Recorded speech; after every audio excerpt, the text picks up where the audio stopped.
ఎన్నికలకు ముందు సెమీఫైనల్స్ గా భావించిన 5 రాష్ట్రాల అసెంబ్లీ ఎన్నికల్లో బీజేపీ మెజారిటీ రాష్ట్రాల్లో విజయ దుందుబి మోగించింది. మధ్యప్రదేశ్, ఛత్తీస్గఢ్, రాజస్థాన్ రాష్ట్రాల్లో విజయం సాధించి సత్తా చాటింది బీజేపీ.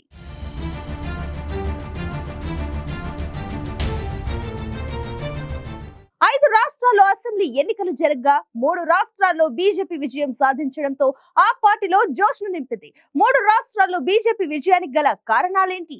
ఈ ఎన్నికల ఫలితాల ప్రభావం రానున్న సార్వత్రిక ఎన్నికలపై చూపనున్నాయా?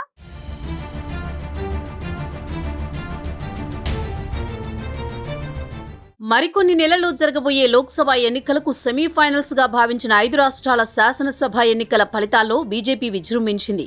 డిసెంబర్ 3న వెలువడ్డ 4 రాష్ట్రాల ఎన్నికల ఫలితాల్లో 3 విజయం సాధించింది. దీంతో మొత్తం 12 రాష్ట్రాలకు బీజేపీ తన అధికారాన్ని విస్తరించింది. మరో 4 రాష్ట్రాల్లో సంకీర్ణ ప్రభుత్వంలో ఉండడం వల్ల దేశవ్యాప్తంగా 16 రాష్ట్రాలకు బీజేపీ తన బలాన్ని పెంచుకుంది. తాజాగా అసెంబ్లీ ఎన్నికలు జరిగిన 5లో 3 రాష్ట్రాల్లో విజయం సాధించింది బీజేపీ.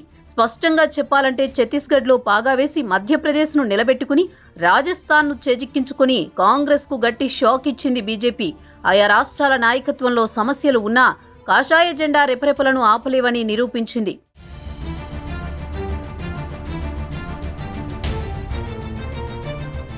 అంతకుముందు కర్ణాటక అసెంబ్లీ ఎన్నికల్లో ఎదురుదెబ్బ ఇండియా పేరుతో ఏకమైన విపక్ష పార్టీలకు చెందిన ప్రత్యర్థులు, అంతేకాదు బలమైన రాష్ట్ర నాయకత్వం ఏది అనే ప్రశ్నలు బీజేపీని కలవరపాటుకు గురిచేశాయి.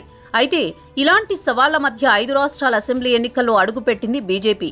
ఎన్నో అనుమానాలను పటాపంచలు చేస్తూ 3 రాష్ట్రాల్లో సంచలన విజయం నమోదు చేసింది. బలమైన సంస్థాగత వ్యవస్థ, పదునైన వ్యూహాలు, అభివృద్ధి మంత్రం, మోదీ ప్రజాకర్షణ పెట్టుబడిగా ఎన్నికల్లో ఘన విజయం సాధించింది. మరోసారి ఛత్తీస్గఢ్లో గెలుస్తామని కాంగ్రెస్ భావించినప్పటికీ ఛత్తీస్గఢ్లో పాగా వేసి విశ్లేషకులే ముక్కున వేలేసుకునేలా చేసింది బీజేపీ. అంతేకాదు మధ్యప్రదేశ్ను నిలబెట్టుకుని రాజస్థాన్ను చేజిక్కించుకుని ప్రత్యర్థులకు పవర్ఫుల్ సందేశాన్ని పంపింది కాషాయ దళం.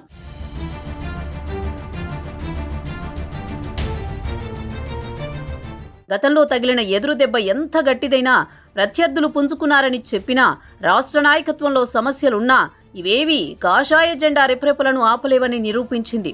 హిందీ మాట్లాడే రాష్ట్రాల్లో బీజేపీ బలమేంటో కొత్తగా చెప్పాల్సిన పనిలేదు. రాజస్థాన్, ఛత్తీస్గఢ్, మధ్యప్రదేశ్లలో విజయం సాధించి ఆ ప్రాంతాలపై తన పట్టును మరింతగా బిగించింది బీజేపీ.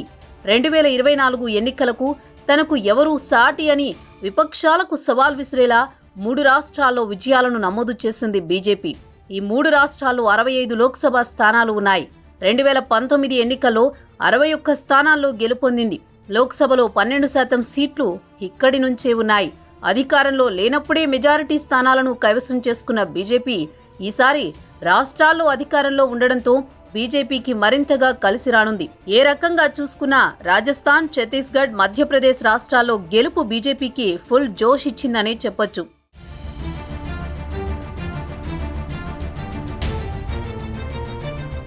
రాజస్థాన్, ఛత్తీస్గఢ్, మధ్యప్రదేశ్ ఈ 3 రాష్ట్రాల్లో బీజేపీ విజయాన్ని పరిశీలిస్తే ఒక కామన్ పాయింట్ కనిపిస్తుంది.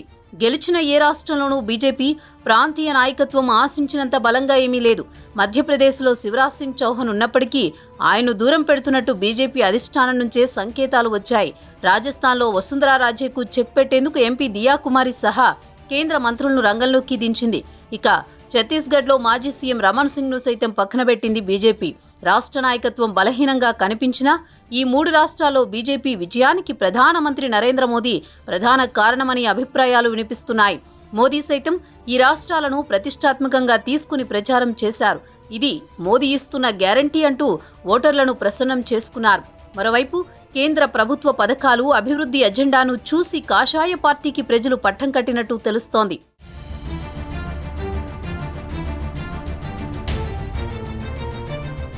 ఆయా రాష్ట్రాల్లో స్థానిక నేతలతో సంబంధం లేకుండా ఎన్నికల్లో గెలిచే సత్తా ప్రధాని మోదీకి ఉందనే విశ్లేషణలు వినిపిస్తున్నాయి. అంతేకాదు వేరే ఎవ్వరికీ వెసులుబాటు లేదనే అభిప్రాయాలు వెలువడుతున్నాయి. అంతేకాకుండా బీజేపీ 2 అంశాలపై హామీలను పక్కాగా నెరవేర్చింది. అభివృద్ధి ప్రాజెక్టులు, సంక్షేమ పథకాలను సమర్థంగా అమలు చేసిందనేది రాజకీయ విశ్లేషకులు చెబుతున్న మాట. మధ్యప్రదేశ్, రాజస్థాన్, ఛత్తీస్గఢ్ ఓటర్ల మదిలో ప్రధానమంత్రి నరేంద్ర మోదీ ఉన్నారనే విషయం స్పష్టమైందని బీజేపీ నేతలు చేస్తున్న వాదనలకు ఈ ఎన్నికలతో స్పష్టంగా సమాధానం చెప్పినట్లయిందనే విశ్లేషణలు వినిపిస్తున్నాయి. బీజేపీ చేసిన అభివృద్ధికే ఓట్లు పడ్డాయని, మహిళలకు బీజేపీ ఇచ్చే గౌరవానికి ప్రజలు ఓటేశారనే విశ్లేషణలు సైతం వినిపిస్తున్నాయి. ముఖ్యంగా దేశ భద్రతను దృష్టిలో పెట్టుకుని బీజేపీని గెలిపించారనేది రాజకీయ నిపుణులు చెబుతున్న మాట. మరోవైపు బీజేపీ హిందుత్వ వ్యూహాన్ని కౌంటర్ చేసేందుకు కాంగ్రెస్ పదునైన అస్త్రాలే ప్రయోగించింది. సామాజిక సాధికారత పేరుతో కులగణనపై విస్తృతంగా ప్రచారం చేసింది. ఓబీసీలకు న్యాయం జరగాలంటూ డిమాండ్ చేసింది. మధ్యప్రదేశ్లో అయితే ఏకంగా బీజేపీ దారిలో నడిచింది కాంగ్రెస్. జాతీయ స్థాయి నేతలు ఓవైపు కులగణన అంటున్న కమల్నాథ్ వంటి నాయకులు మాత్రం సాఫ్ట్ హిందుత్వ వైఖరిని అవలంబించారు. కానీ ఇవేవీ కాంగ్రెస్కు ఆశించిన ఫలితాన్ని ఇవ్వలేదు. హిందుత్వ మద్దతుదారులంటూ బీజేపీకే జై కొట్టారు. నిజానికి 2019 సార్వత్రిక ఎన్నికలు రాష్ట్ర అసెంబ్లీ ఎన్నికల ఫలితాలతో సంబంధం లేకుండా సాగాయి. ఈ 3 రాష్ట్రాల ఎన్నికల విషయానికి వస్తే అధికారంలో ఉన్నప్పటికీ లోక్సభ సీట్లను గెలుచుకోలేకపోయింది కాంగ్రెస్. జాతీయ స్థాయి నాయకత్వాన్ని చూసే ఓటర్లు సార్వత్రిక ఫలితాలను నిర్దేశిస్తున్నారు. మోదీ హవాతో ఈ రాష్ట్రాల్లో మెజారిటీ సీట్లన్నీ బీజేపీనే గెలుచుకుంది. ఇప్పుడు ఈ 3 రాష్ట్రాల్లో పాగా వేయడం బీజేపీకి బోనస్ కానుంది. మరోవైపు అధికారంలో ఉన్నప్పుడే సీట్లను గెలుచుకోలేకపోయిన కాంగ్రెస్కు మాత్రం 2024 సార్వత్రిక ఎన్నికల్లో సవాల్ తప్పదని విశ్లేషకులు అంచనా వేస్తున్నారు.